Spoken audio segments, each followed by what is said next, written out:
partage ma vision de l'actualité et c'est ça que je travaille en ce moment. Bonjour communauté, mon nom est Yves Lantier et bienvenue en résumé, cet endroit où je vous partage ma vision de l'actualité. Alors communauté, j'espère que vous avez passé un excellent temps des fêtes. Parti républicain américain pour la présidence. Alors, tout récemment, il y a un homme du nom de Donald Trump. Ça a été un mouvement vraiment très intense sur Internet, comme quoi la femme n'avait pas de cœur d'arracher une boîte d'un jeune enfant de ces Français-là qui a réussi à conserver son calme et à faire des moves, ma foi, dignes des plus grands comme vous. Et oui, communauté, vous assistez présentement à la 100e capsule en résumé. Alors, pour moi, c'est une immense fierté de pouvoir dire que j'ai atteint un plateau qui est un plateau symbolique, qui est celui des 100 capsules. Et ce que je dois dire, c'est que depuis le temps, il y a quand même beaucoup de choses qui ont changé au travers de mes capsules, mais il en reste pas moins qu'il faut faire des remises en question. Et pour moi, le 100e vidéo que je produis, qui est une vidéo hebdomadaire, bien entendu, ça fait pas 100 semaines parce que si vous me suivez depuis un bout de temps, vous savez que j'ai dû prendre des fois des congés forcés ou sinon, j'ai pris des pauses tout simplement pendant une certaine période de temps.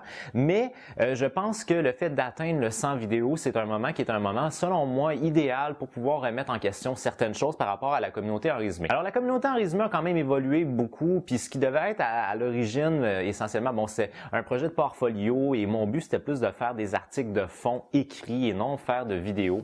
Je me servais des vidéos uniquement, comme un diaporama d'images, donc je m'en servais pas vraiment comme fin en soi.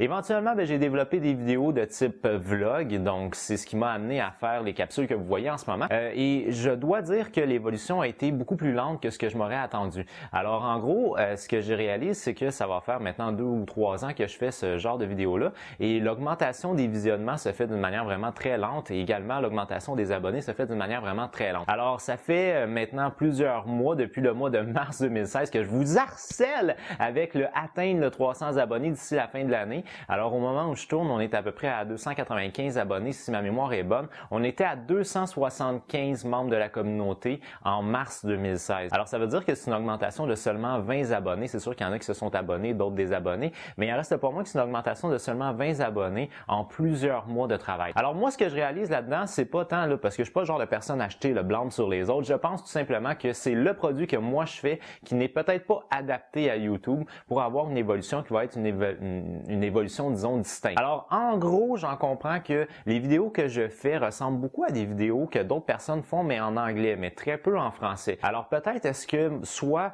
c'est pas quelque chose qui est très recherché sur YouTube ou peut-être tout simplement que c'est mon approche à moi qui est pas assez régulière. Alors là, ce que j'ai essayé de conceptualiser, c'est des vidéos qui seraient faites d'une manière peut-être un peu moins professionnelle, donc avec une qualité visuelle qui serait différente, une qualité d'éclairage qui serait différente, mais qui serait beaucoup plus facile pour moi à faire sur une base plus régulière. Alors, je compte quand même garder le vlog en résumé une fois par semaine, mais peut-être est-ce que si je réussis à mettre en pratique ce que j'ai essayé de réfléchir dans les dernières semaines, peut-être est-ce que je serais capable de faire des vidéos plus régulièrement à partir d'une qualité visuelle qui sera du 720p, donc beaucoup plus facile à travailler que du 1080, ce que je travaille en ce moment, puis également avec un setup qui sera un setup permanent que j'aurai pas à refaire à chaque fois que je tourne. Alors, je me croise les doigts que tout aille bien, communauté, et je vous remercie de faire partie de mon beau projet d'en résumé parce que j'espère que ça réussit à vous divertir un peu tout en vous gardant informé sur certains sujets que moi je qualifie soit comme étant très drôles ou sinon comme étant importants. Maintenant, communauté, aujourd'hui on est le 27 octobre 2016 et la semaine dernière dans l'actualité, qu'est-ce qui a beaucoup retenu mon attention? J'ai tourné mon regard vers la France où il y a quelque chose qui était pour moi des images vraiment très,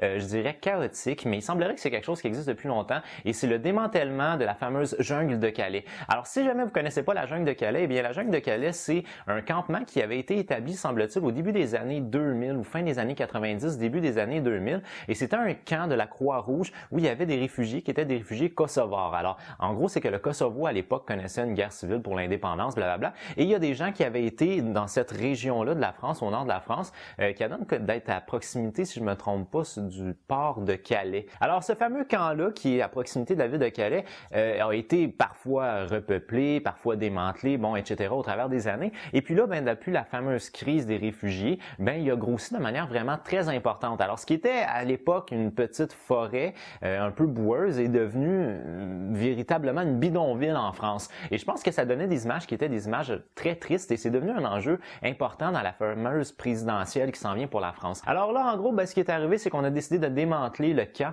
Alors, on a permis aux gens qui habitent là de pouvoir aller dans différents centres d'insertion et d'aide, etc., etc.